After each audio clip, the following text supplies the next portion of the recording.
안녕하세요, 이경태입니다. 오늘은 OSI 7 레이어에서 레이어 3인 네트워크 레이어의 역할에 대해서 학습해 보도록 하겠습니다. 레이어 3 네트워크 레이어의 가장 큰 역할은 목적지까지 베스트 패스를 찾아서 라우팅 시키는 역할, 이것이 가장 큰 역할이죠. 사용자 A가 있고 사용자 B가 있는데 사용자 A가 사용자 B에게 패킷을 전송시키려고 합니다. 그런데 만약에 경로가 한 개만 있다면 그 경로로 패킷을 포워딩하면 될 거예요. 그런데 만약에 경로가 여러 경로로 되어 있다고 하면 저기에서 가장 최적의 경로가 어딘지를 찾아서 라우팅을 시켜야지만 될 겁니다. 자, 그러면 중간에 있는 장비들이 베스트 패스를 찾아서 라우팅을 시킨다라고 하면 어떤 정보가 있어야지 라우팅을 시키겠죠? 그렇죠. 어디까지 가는지 모르는 패킷인데 라우팅을 시킬 수는 없을 거 아니에요. 자, 그래서 목적지가 어딘지에 대한 정보가 패킷에 들어가 있어야 각각의 라우터들이 라우팅을 시킬 수가 있을 겁니다. 그래서 우리가 데스티네이션 어드레스라고 이야기를 하고요. 사용자 B가 패킷을 받았어요. 그러면 누가 보내는지 알아야 그 패킷을 보낸 장비한테 응답을 할 수가 있게 되겠죠. 그래서 패킷 안에는 소스 어드레스도 들어가 있게 되는 거죠. 그래서 소스부터 데스티네이션까지 최적의 경로를 찾아서 포워딩하도록 라우팅 시키는 게 레이어 3에서 하는 역할이다 라고 정의를 할 수가 있습니다. 그래서 다양한 경로 중에서 하나의 경로를 찾았다라고 하면 경로니까 말 그대로 이 경로를 우리가 루트라고 이야기를 하고요.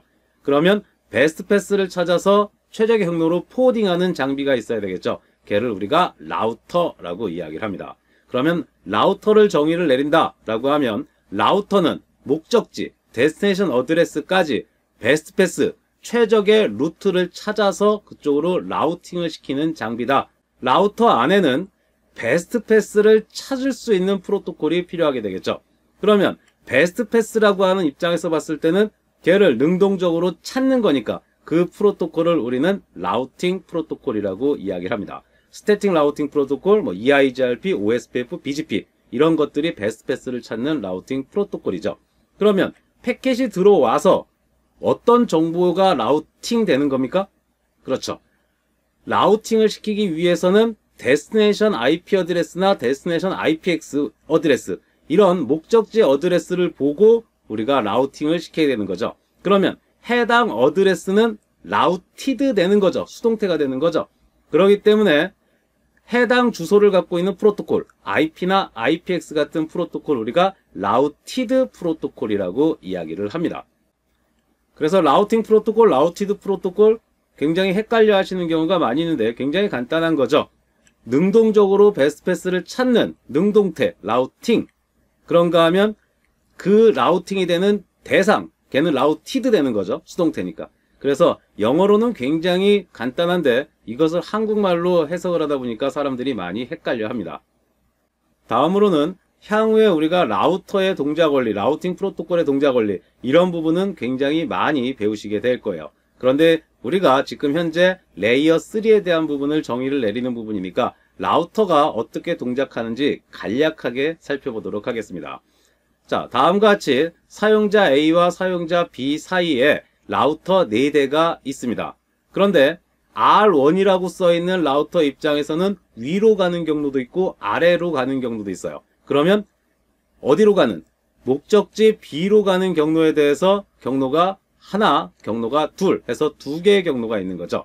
그러면 R1 입장에서는 루트 1으로 가는 게 가까운지 루트 2로 가는 게 가까운지를 계산을 하게 될 겁니다. 그래서 봤더니 루트 2가 더 가깝구나. 그러면 최적의 경로, 여러 경로가 있을 때 가장 최적의 경로만을 라우팅 테이블에다가 집어넣습니다. 그러면 루트 2가 라우팅 테이블에 내려가게 되겠죠.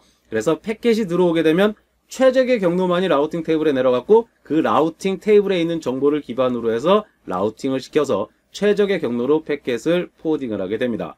그러다가 만약에 경로 2번이 죽었다라고 하면 데이터베이스에서 경로 2번이 사라질 테니까 그럼 경로 1번만 남겠죠. 그러면 당연히 라우팅 테이블에 경로 1번이 내려가서 최적의 경로, 그 다음 경로겠죠. 루트 1으로 패킷을 포워딩하게 되죠.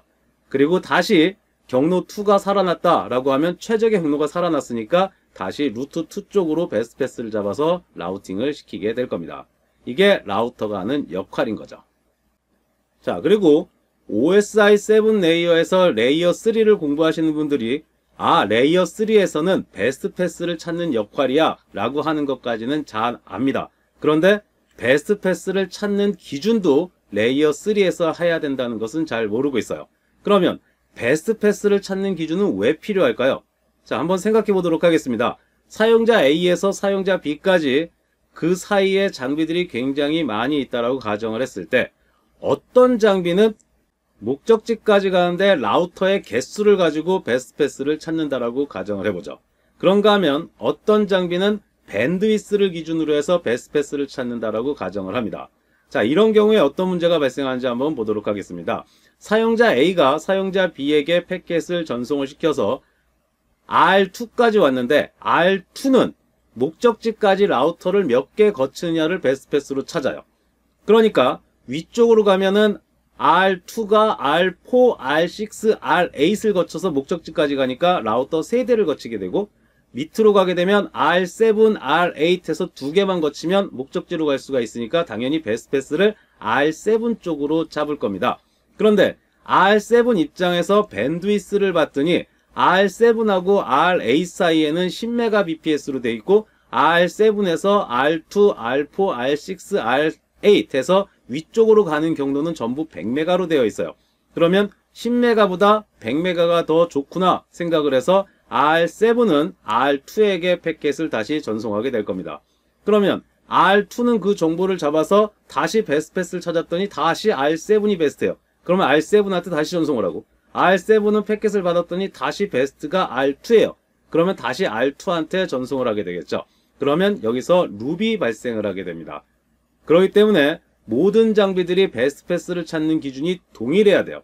그래서 베스트 패스를 찾는 기준 첫 번째 롱지스트 매치, 그 다음에 이 순위가 라우팅 프로토콜마다 우선순위가 있어서 어드미니스티브 디스턴스라고 하는 값을 비교해서 낮은 값, 그리고 동일한 라우팅 프로토콜로 학습했다라고 하면 어드미니스티브 디스턴스가 같으니까 해당 라우팅 프로토콜이 가지고 있는 알고리즘에 의해서 베스트 패스를 선출하게 됩니다. 이 부분은 라우팅 프로토콜 오버뷰 시간에 자세하게 설명을 드리게 될 겁니다. 자, 어쨌든 우리는 레이어 3에서는 소스에서 데스티네이션까지 가는데 베스트 패스를 찾는 것 뿐만이 아니라 뭐를 막아야 되니까? 룹을 막아야 되기 때문에 네트워크 레이어에서는 베스트 패스를 찾는 기준, 이 기준을 잡아주는 것, 이게 레이어 3의 역할이라고 할 수 있습니다. 앞으로 스태틱 라우팅 프로토콜, 림 라우팅 프로토콜, EIGRP 라우팅 프로토콜, OSPF 라우팅 프로토콜, BGP 라우팅 프로토콜, 이렇게 대표적인 라우팅 프로토콜만 배우시는데 100시간 이상이 소요가 될 겁니다. IS까지 거기 들어간다라고 하면 130, 140시간이 될 수가 있어요. 이런 내용들을 학습하기 위해서 여러분들이 기본적으로 레이어 3의 역할을 정확하게 기억해 주셔야지만 됩니다. 첫 번째 뭐라 그랬습니까? 베스트 패스를 찾는 역할을 수행을 한다. 그리고 룹을 막기 위해서 베스트 패스를 찾는 기준을 수립을 하는 게 레이어 3다. 이 부분을 정확하게 기억을 해주시기 바랍니다. 오늘의 강의를 여기서 마치겠습니다. 감사합니다.